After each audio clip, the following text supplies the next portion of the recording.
Thank God. Thank God we have something new to talk about other than injured quarterbacks and a hopeless season. Thank you, JJ McCarthy. I usually don't thank athletes, but I might send him a nice Hallmark card sometime in the future here. He made the entire season interesting on Sunday afternoon. And we'll talk about the play. So much to talk about from that game and what it might mean going forward. But I want to start here, John. By the way, this is the Viking Update Show. We're coming to you from the Aquarius Home Services studio. Scott for Aquarius Home Services. Summer's packing up and chilly mornings are sneaking in. Don't face them with a cranky furnace, flickering lights, or a water heater that quits mid-shower. With $98 off any furnace, electrical, or plumbing repair, we'll fix the headaches so you can sip cider, rake leaves, or just pretend to rake leaves. Aquarius, local, trusted, and earning the right to be recommended. Schedule today at AquariusHomeservices.com. Hey, this is Randy Shaver. Along with Kevin Gorg, we host the show Fantasy Huddle on Talk North. Each week, we're going to break down the matchups for the NFL season and try to give you the best chance to win your fantasy football games each and every week. Join us for Fantasy Huddle on Talk North. He's John Krawczynski from The Athletic. I'm Jim Souhan from the Star Tribune and TalkNorth.com. This is TalkNorth.com. You may be watching us on YouTube. You can also hear these via audio through TalkNorth.com or your favorite podcast app. We do appreciate you listening or watching. Welcome back to the Minnesota State Lottery. We also want to thank our presenting sponsor, Onyx Hunt and Onyx Fish. We'll tell you more about them later. So not only did J.D. McCarthy play well and win in clutch fashion, but being around him the last few weeks, not that I know him well, just observing him, he has the personality, kind of the ideal personality for a franchise quarterback, I think. And to see him succeed in a way that allows that personality to come out and allows us to appreciate that personality, to me, that's a big deal. I think he has leadership. I think he has charisma. I think he has guts. And I think he's going to be a lot of fun to watch for quite a while now. Yeah, I think so too, Jim. And I agree with you in terms of he clearly does have a makeup that makes it conducive to him being successful in that job. He is sort of relentlessly positive, and I think the Vikings need that right now with just the way that things have been going. But most importantly, what we needed to see from him is the physical ability to make plays on the field and stay healthy. And I know this was just one game, but you can be, the kind of brightest, the most engaging personality in the world, but if you can't make the throws when it's time to make them, then it's not going to do any good. And so I think he has a really nice combination right now of the ability to lead, of the ability to get people to buy into what he is selling, but also just kind of that, you said it, the guts to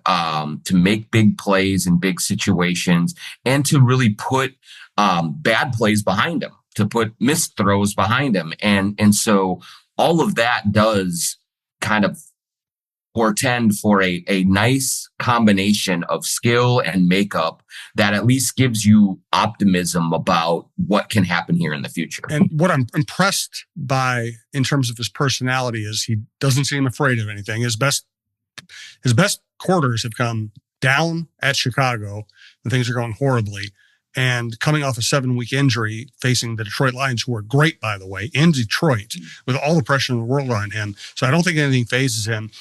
And I think he's positive in a very genuine way. So often we talk to athletes who say what they, and I don't blame them. You say the wrong thing and you're going to get lit up nationwide these days.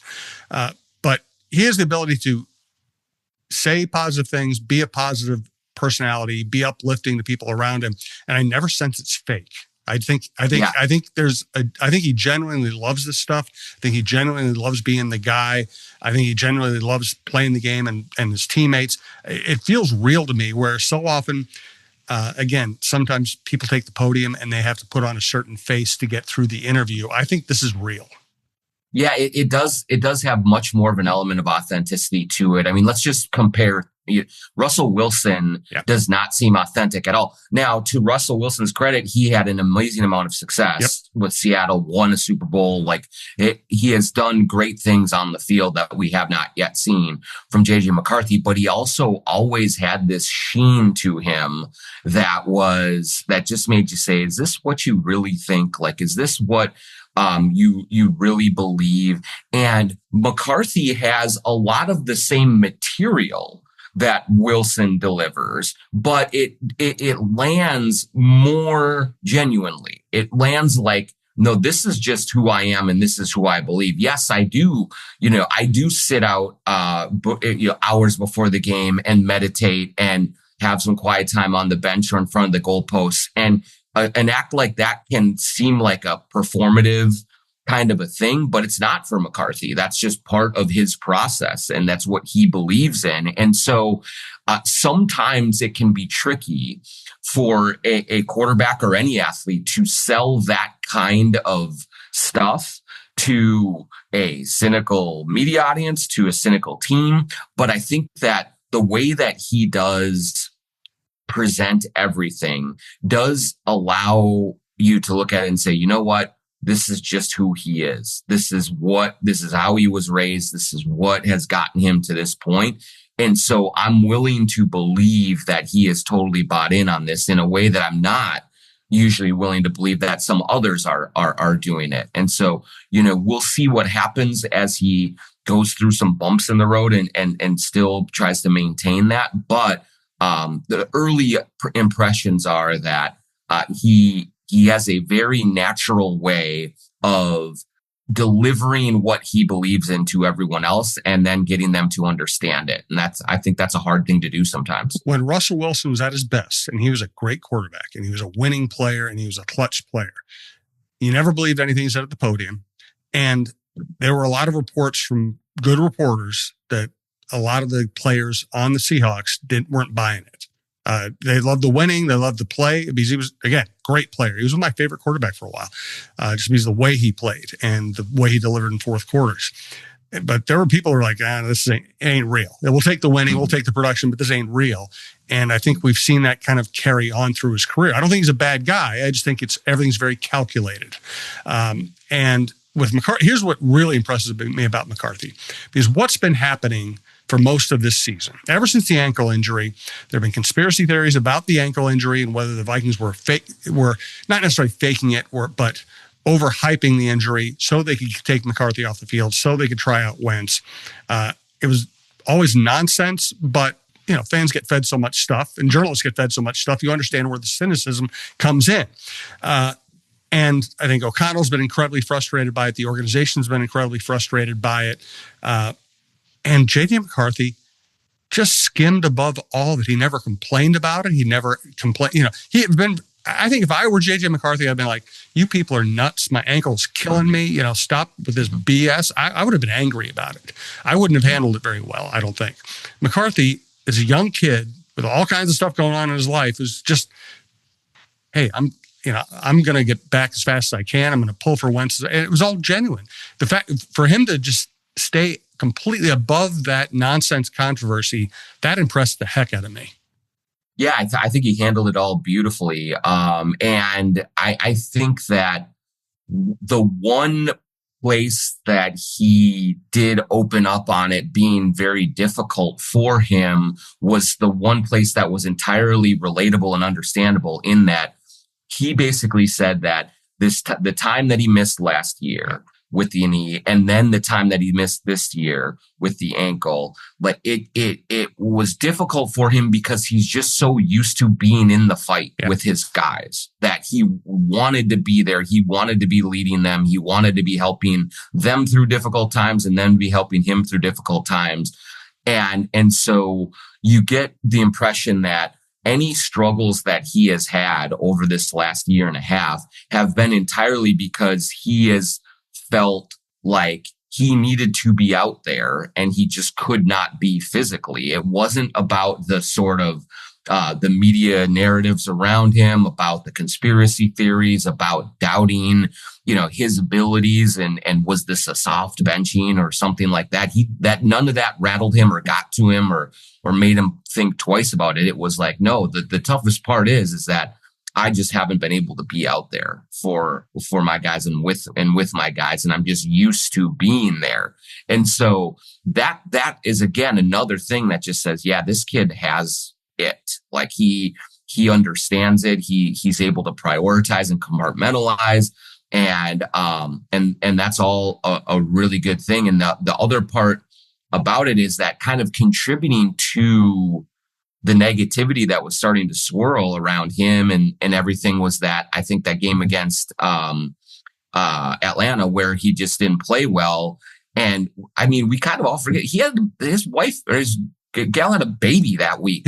He was in the hospital. He was in the hospital on Wednesday, and it was I think what we've learned of JJ too is like he is not someone that's gonna be like, all right, honey, you got this. I'll see you at the end of the season and I'll start to be a dad. Like, no, I'm sure he was fully invested in and engaged in that. And then he came out and didn't play all that great. And now all of a sudden we're just saying like, yeah, this kid, well, missed on him. Boy, Kwesi, you really screwed up. And I just think like the overall lack of patience and lack of perspective on things has been really kind of jarring, even in the NFL world where this is par for the course. But JJ has not given in to those types of things. And that's been, really impressive to watch. No doubt about it. All right. I was on Craig Kilborn's show yesterday and he asked me a really interesting question. And I think I gave what he probably thought was a surprising answer. And that is right now, we only see JJ 3 games. He's 2-1, 1 bad performance, 1 injury, 1 great comeback, 1 really impressive full game. Today, if you could have either Caleb Williams or JJ McCarthy as your franchise quarterback, who would you take? And we're going to get to John's answer here. I want to tell you about Onyx Hunt and Onyx Fish. Have you ever driven past a piece of land and wondered who owns that? Or maybe you need to know exactly where a property line runs. That's where Onyx Hunt comes in. And it's not just for hunters. There are folks using Onyx for the jobs every day throughout the country, from farmers and ranchers mapping out their fields, wildland firefighters navigating rough terrain. Sorry, I got my phone doing crazy things right now. To construction workers needing to know who owns what property. This app offers something for everyone. If you need the best land ownership maps, aerial imagery, and property boundaries in your pocket, Onyx Hunt is the tool for the job. Try it free for 7 days. Download Onyx Hunt in the app or Google Play Store or visit onyxmaps.com/hunt to get started. I had a conversation with my friend Scott Dayton the other day. He was, let's just say, I didn't tell Scott I was going to talk about this. I hope I'm not stepping out of bounds, but he was just frustrated by the way things were going with Minnesota sports. And all of a sudden, here we are. The Vikings go win at Detroit. The Wild wins a game right after, when you probably should have been ready to fire everybody. Things can turn around. Reminder that Scott Dayton he's one of us. He's one of you. He is a big-time Minnesota sports fan. He lives and dies with the teams. If you go into a shop at the Edina Galleria, somebody's going to be talking sports. They'll probably have a game on the TV if there is a game to be played. And it's a cozy store. It's the best men's clothing store in Minnesota. Everything I wore on my trip to Detroit, I got at Twill. Every time, I got to be honest, this is a rare time I'm on camera and not wearing Twill stuff just because I was just schlubbing around the apartment before we started the show. But usually if I look, this doesn't look good. If I look good, it's because of Twill. Twill in the Edina Galleria, twillmn.com. You can also go to twillmn.com and sign up for email alerts to be notified when they're going to have a sale or a special event. They will not spam you to death. It's just one email every few months or whatever. So check out Twill in the Edina Galleria. I highly recommend it. We're going to get to the Minnesota Lottery and Clamshell Beach Resorts here in a little bit. Right now, give me your answer to my previous question. Yeah, it's a great question, and this is going to sound probably silly, but I will refer back to our shows leading into the draft of that season, and I think if I remember right, we were both, but I know for sure I was higher on Jaden Daniels than Caleb Williams. That has been mixed results so far. No, Jaden Daniels has been great. He got hurt, but a lot of people get hurt.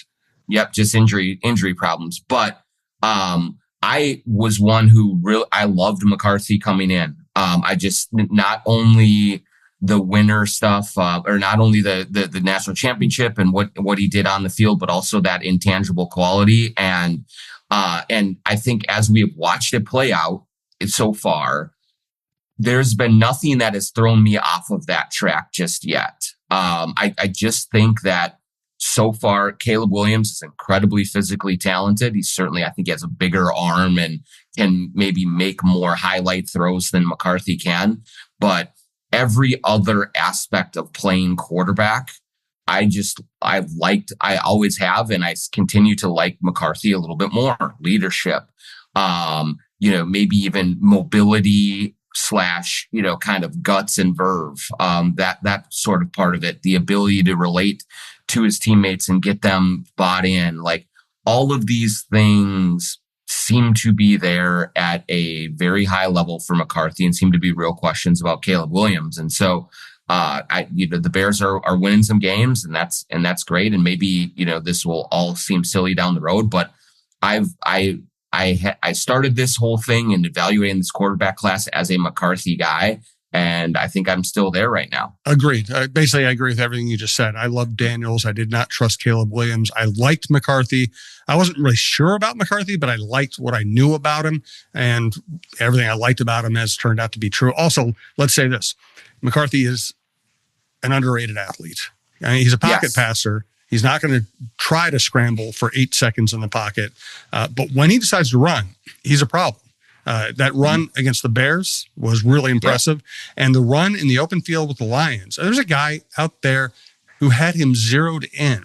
McCarthy just McCarthy went by him like he didn't exist. And then he beats, I think, a cornerback to the pylon and takes a hit and act like, when you stand near McCarthy, he does not strike you as a big, strong guy. He looks like a little kid. In moments like that, he looks like a premier athlete. Yeah, it's almost the reverse sort of with him and Caleb Williams, where Williams is this physical specimen. He's a big, tough, strong dude. And you think about when he gets off the bus at the game, you're like, oh man, that guy's going to be a problem. And when McCarthy gets off the bus, you're like, that's all they got. But then when they get onto the field, they're different. They play differently. Like, especially in terms of that running ability, it does seem like McCarthy has more of a decisive nature about him, that when he decides to go, he's gone. And Williams, I feel like, is, in some respects is admirable, but a lot of times he's hesitant or reluctant to run because he's trying to make some highlight play, holding on to the ball. And so his decision making just does not seem to be there as well. And what you want is aggression from your quarterback. And I do think that the rest of the team does feed off of that. When McCarthy puts his head down and goes and makes a play like that, we've seen the reaction both in the Bears game and in the Lions game. When he does that, the rest of his team just goes crazy. They're like, yes, this is exactly what we need. It's the kind of galvanizing force that it does not seem yet like Caleb has become. And maybe he develops that over time. Maybe he gets more comfortable in Ben Johnson's offense and it all works out. But yeah, I love all of that about McCarthy. And you just feel like everyone is in his corner, in a way that maybe it's not that in Chicago. Right. Let us shift away from the quarterback. It's hard to do. Let's talk about the guy who is probably the best player on the field on Sunday in Detroit. And that's saying something, because both these teams have talent. Blake Cashman. He didn't look quite the same. He didn't look like his old self when he first came back from the injury. I think part of that was the fact that the defensive line was not playing very well in front of him. Part of it was that Van Ginkel was out. My God, he was incredible on Sunday. I mean, he was everywhere.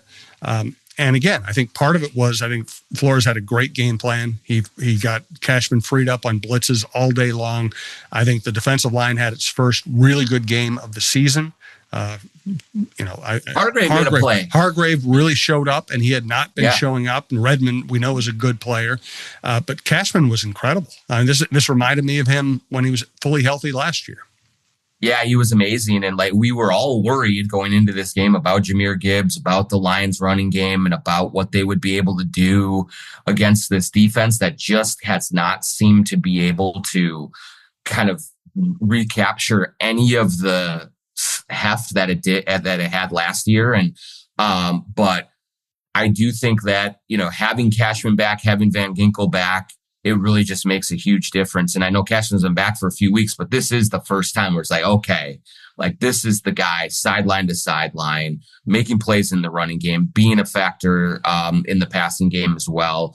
And he was just everywhere. And I remember, Jim, I wasn't in LA, but kind of reading the coverage and watching some of the post game videos, like Cashman, he was one of those guys. Yeah, he was absolutely making his voice heard. Like, no, this can't go on any longer. Like, and so to see him back up that kind of, those kind of words with the actions that he did in Detroit, like that's what a real leader does. And, they really need him to stay healthy because he is just such a difference maker when he is right.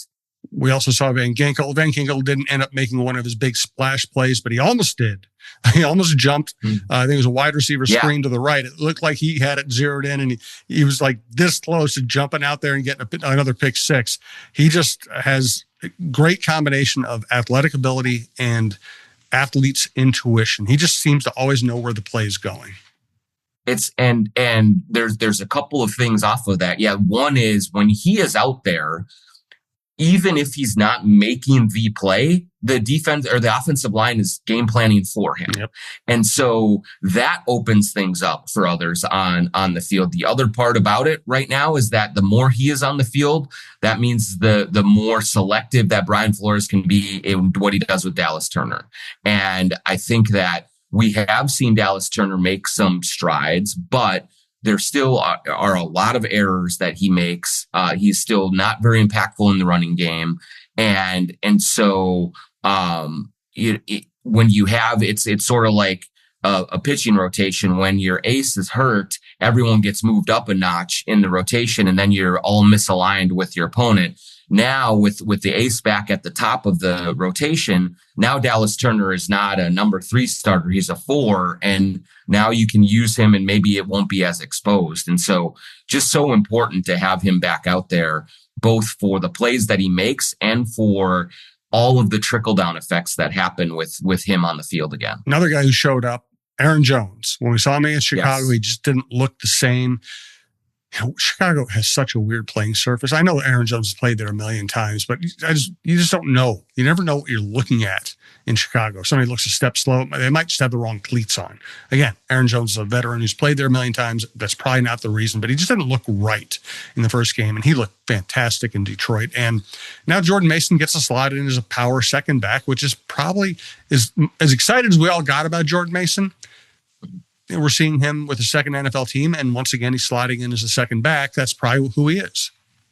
Yeah, like I'm a big Jordan Mason fan with what he can bring on a down by down basis, but it does seem like Aaron Jones, what we saw from Aaron Jones in Detroit was like that, just that little extra gear that Mason might not have. And I think Jones was banged up a little bit coming out of there, so we'll see how he does going forward. But when he is healthy, he can not only break tackles but get by you and really just brings a little bit different juice and electricity. Like Mason has been much more of like the power back type, and he's had a few nice runs, but not anything on the level of what it looks like Aaron Jones can bring when he is right. So, I think that it was really, really important that the Vikings got that established early on in that game against Detroit to take a little pressure off of McCarthy, let him just kind of ease into the game. And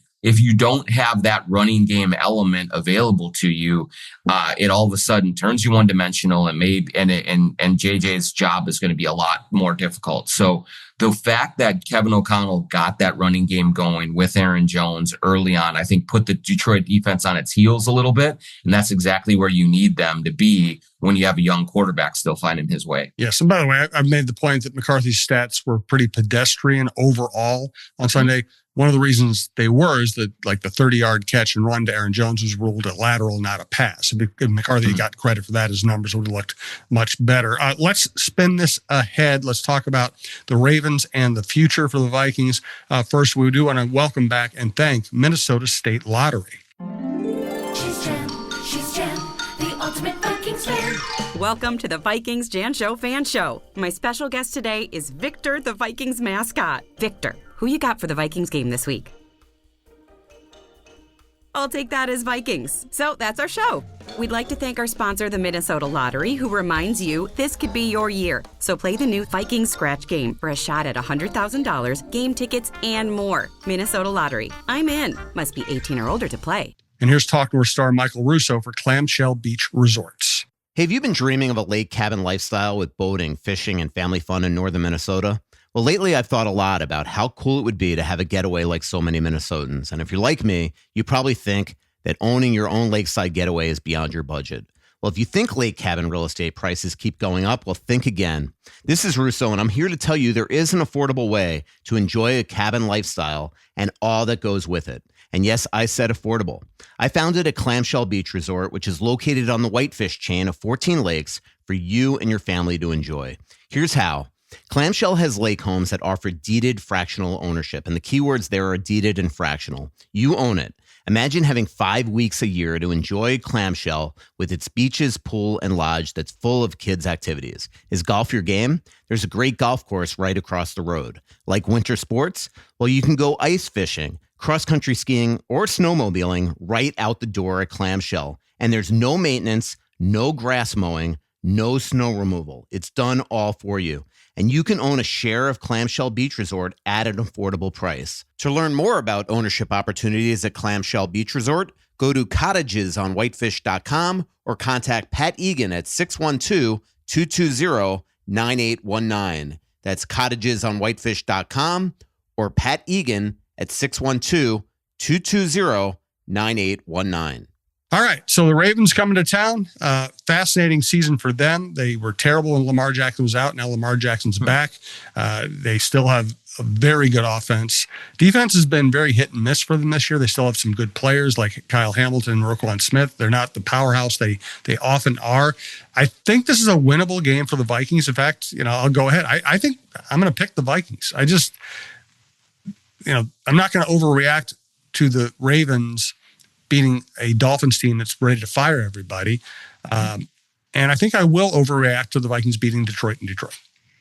Yeah, I mean, if there's one performance to overreact to the two, it's definitely the Detroit win for sure. And I do think like that, kind of getting back to where we started this conversation with McCarthy and with that victory, a victory of that quality with the way that they played in it does really kind of change the entire tenor of a season. I know oftentimes in the NFL, 1 week you win, you're the greatest ever, you lose, you're the worst ever. But I think in this case, it's appropriate because that's just Detroit's going to win a lot of games. And they have already. They're a very, very good team, especially at home.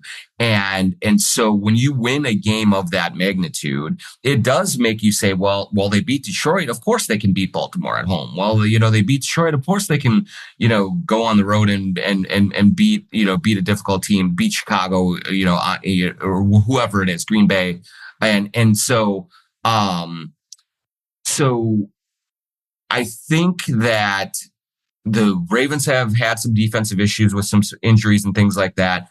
And Lamar Jackson is now fully back. So this is now again a team that you worry about, where a couple of weeks ago when Lamar was hurt and stuff, you're like, oh boy, like that actually might be a really easy game. I don't think it's going to be easy, but yes, I do think that the Vikings can come in, use sort of some of the momentum and confidence that they built in that Detroit win and come away with a victory against Baltimore. Lamar's going to be an unbelievable handful.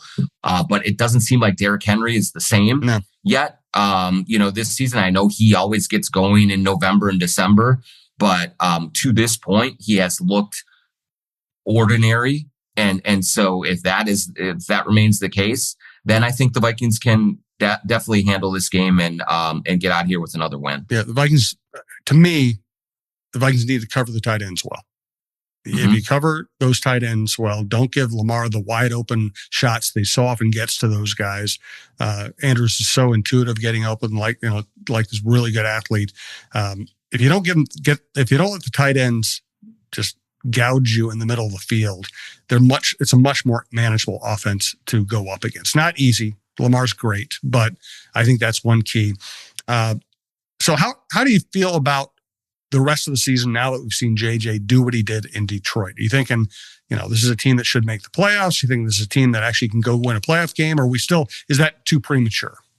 Well, I would say this right now. I don't want to kind of just, start playing ain't no stopping us now just yet. But I do think that with what we saw, with the way that JJ played, with the defense, reemerging, and with a win of that quality, I do think now you say that, hey, this season is more than salvageable.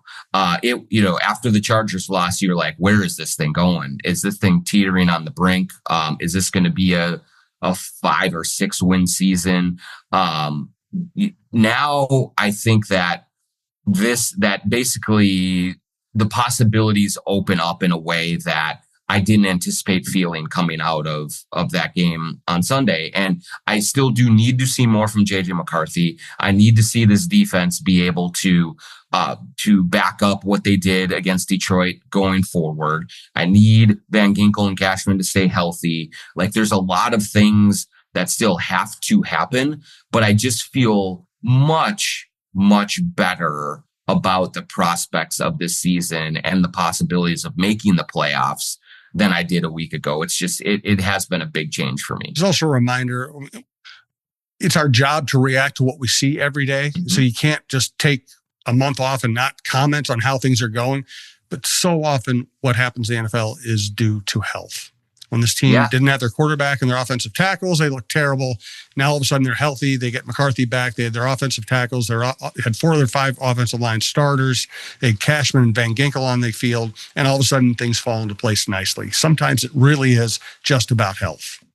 I mean, we talked about at the start of the season, when you looked at the roster, top to bottom, from a talent standpoint, it was there. It felt like they have talented players. And I mean, they were decimated by injuries. I do think a couple of the guys like Jonathan Allen and Hargrave have been disappointing for sure, not giving you exactly what you wanted. But yes, like I felt like I didn't think it was the deepest roster of all time, but I did think that at the top, in the starting positions, it felt like this was a team that had enough to compete and to win games, win division, go into the playoffs with a chance. And now we are starting to see that come together a little bit. You do have a couple of guys who have shown to be, if not injury prone, at least you worry a little bit about their ability to stay healthy, including McCarthy, including Aaron Jones, Cashman, Kelly, Van Ginkel, Kelly, a lot of these guys. But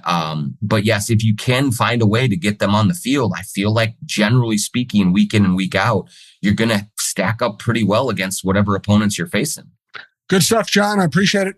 Everybody, please check out TalkNorth.com for our full lineup. Mark Rosen, Don Mitchell, Roy Smalley, Lavelle Neal III, Michael Russo, Anthony LaPanta, Kevin Gorg, Randy Shaver, the John Krawczynski Show, highly recommend, and the Timberwolves, who are also quite fascinating. We have even more shows than that. I can't always remember them all. We have the best lineup in town, TalkNorth.com, thanks in part to John. So thanks to John. Thank you for listening or watching, and we'll talk to you next week.